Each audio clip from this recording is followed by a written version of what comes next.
In this video, we're going to be looking at Pascal's triangle. Now, if you take a look at this triangle or pyramid of numbers, there's a bunch of different patterns that we can see. First thing we're going to look at are some of the diagonals. Now, if I highlight these diagonals along the outside, you'll notice that they're always going to be ones. That's going to be the case if we extend the triangle downwards as well. Now, if I highlight this diagonal right here, it's pretty clear that 1, 2, 3, 4, 5, it's going up by ones, and if we were to continue, it would be 6, 7, 8, and so on. That same diagonal exists over here as well. Now, if I highlight this diagonal right here, 1, and then 3, and then 6, well, there is a bit of a pattern there. You'll notice that to go from 1 to 3, we add 2. To go from 3 to 6, we add 3. So the number we increased by 1. Now the next number, you would think we increased by 4. Well, we'll see that a little bit later on. Now, what I'm concerned with, as we said, the numbers on the diagonals are always going to be 1. Well, how do these numbers in the middle come to be? Well, here's how the pattern works. If we look at this number 2, for example, it's the sum of the two numbers above. 1 plus 1 is 2. If we look at this number 4, it's the sum of 1 plus 3, the two numbers above. And that's how those numbers in the middle are formed. So if I'm going to fill out these two numbers right here, 4 plus 6 is 10. And over here is also 4 plus 6, which is 10. And that's how each number in Pascal's triangle is written out. There's always going to be a 1 on either end, and then to fill out the rest of the numbers, you add the two above. So if I were to add a row here, 1 plus 5 is 6, 5 plus 10 is 15, 10 plus 10 is 20, 10 plus 5, 15, 5 plus 1 is 6. So if we were to explain sentences how we're able to complete the missing values, by adding up the two numbers directly above.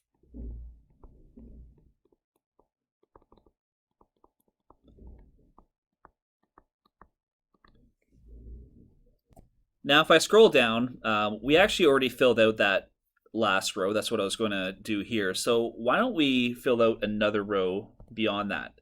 So again, I'll place ones on the outside. And when we place our numbers in the next row, it's always going to go in between the two numbers above. So 1 plus 6, 7 will go right in between. 6 plus 15, 21, in between.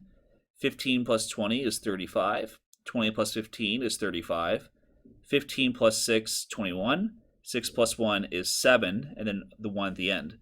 What you'll notice as well is each row is also symmetrical. What you have on one side, you'll have exactly on the other side as well. Now, what I have here for this next part are two random sections of Pascal's triangle. So what we can do, using our knowledge of how each of those numbers comes to be, we can figure out what these missing numbers would be. So here's what we can look at. Now, using the pattern, I know that this blank plus 25 would give us 26. So I have to think what plus 25 is 26? Well, that'd be 1. Now, the other way to do it is by taking that number below, 26, subtracting 25, so this is going backwards, would give you 1. So using that idea over here, we have 300 plus something is 2600. So 2600 minus 300 would be 2300. Now I can start filling out the rest of it here. Now, in this case here, I have the two numbers above, so 25 plus 300. Is 325. Now I can fill out 26 plus 325 is 351. So that comes from adding up the two numbers above. And then 325 plus 2600 is 2,925. Now, the next section, I want you to pause the video and I want you to try to come up with those numbers yourself or think about how they are. So I'm just going to fill out the solution and not really explain it because it's going to be the same idea as the first. All right, so make sure you understand where all of those numbers come from. Now, we use certain notation for each of these numbers, very similar to what we did for sequences and series. t, n, comma, r. Now, t is for the term, or what the number is, and n, comma, r. Now, n refers to the row number, and r refers to the rth term, or the position within the row. Now, we do say that the first row is 0, and the first term is 0 as well. Now, if I go up to this pyramid that I have right here, if I circle this one, this would refer to term. It's in row number 0 and also term number 0. So that would be term 0, 0. If I take a look at, let's say, another term, this one right here, this 3. Now, this would refer to term, and if I take a look, this is row 0, row 1, row 2, this is row number 3. Even though it's the fourth row, it's row number 3 in Pascal's triangle. And the position within the row, this is term 0, so this is term 1. This would be term 3, 1. Now, the other one that I have circled here on the document would refer to term 3, 3, like I have typed out here.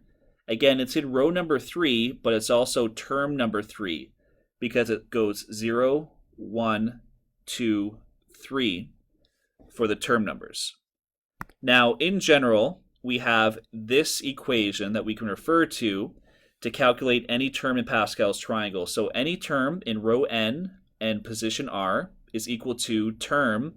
Now, n minus 1 would refer to the row above. R minus 1 would refer to the previous term. Plus, so we know that we have to add 2 terms in Pascal's triangle to get the one below. Now, this term will be also in row n minus 1, the previous row, but the position will be the same. Now, you don't have to worry yourself about memorizing this formula. What I like to do is kind of visualize what all this looks like in Pascal's triangle. Now, remember, to figure out what this term is, we have to add up the 2 terms that are above. Now, if this is row n, therefore, these 2 would have to be in row n minus 1, which is 1 row above. Now, what the important pattern is here is that if this is position number r below, the second term, or the term to the right, will have the same position number r, meaning the one on the left has one less position number, which is r minus 1.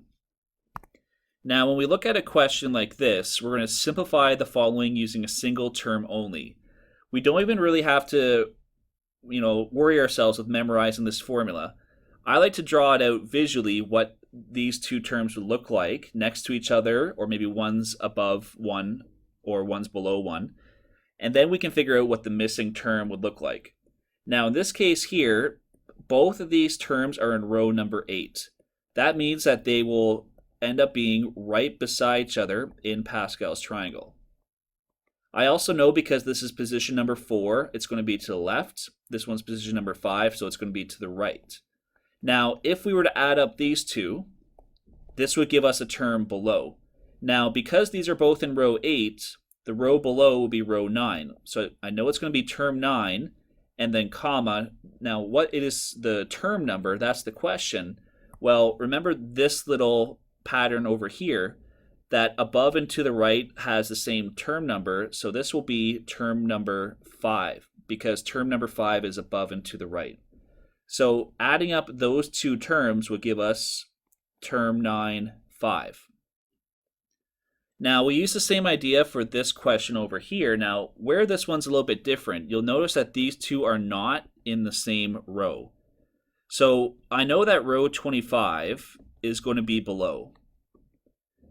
Term 24, 16. Now, the 2 terms above will be in row 24, but the question is, will this term go on the left or to the right?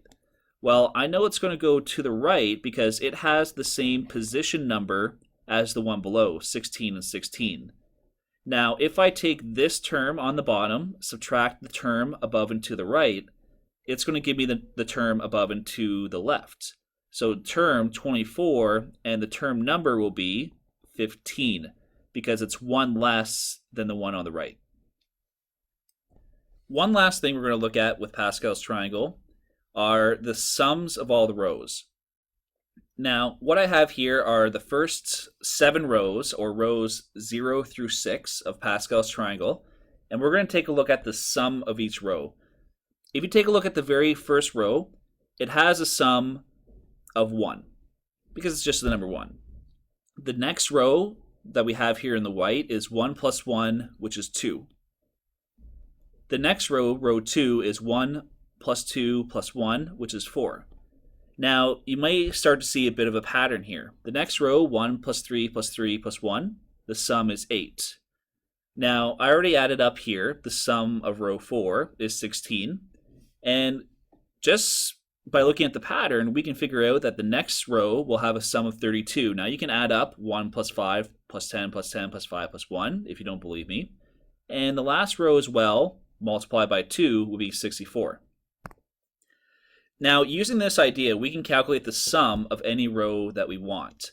Now, right now, though, we can keep multiplying by 2, but what if I ask you for the sum of the 21st row? Then we don't necessarily want to start all the way at row 0 and then multiply by 2 all those times. So what we're going to do is we are going to transfer that data. I'm going to do that very quickly. So these are all the sums that we just found. And if we were to continue this, we get 128, 256, 512. What I want to do is I want to write all of these with a base of 2. So essentially 2 to the power of something. And again, we're going to see a bit of a pattern. For row 0, a sum of 1. Now, 2 to the power of what is 1? Well, that'd have to be 0.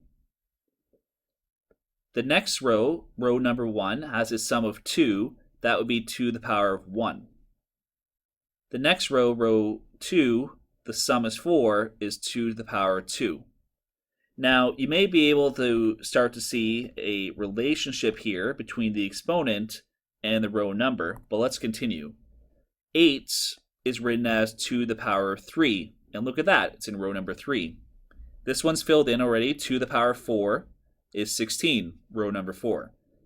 So essentially what we can do is, with a base of 2, the row number will be our exponent. And you can double check all these if you don't believe me. But basically for the sum of the nth row, it will be 2 to the power of n. So quickly now, we use the same notation as we did in sequences and series. So the sum of the 14th row is equal to the power of 14. Which is 16,384. The sum of the 21st row would simply be 2 to the power of 21, which is 2,097,152. So you don't have to keep multiplying by 2. We can simply use a base of 2 with the row number as our exponent, and that will calculate the sum of that row.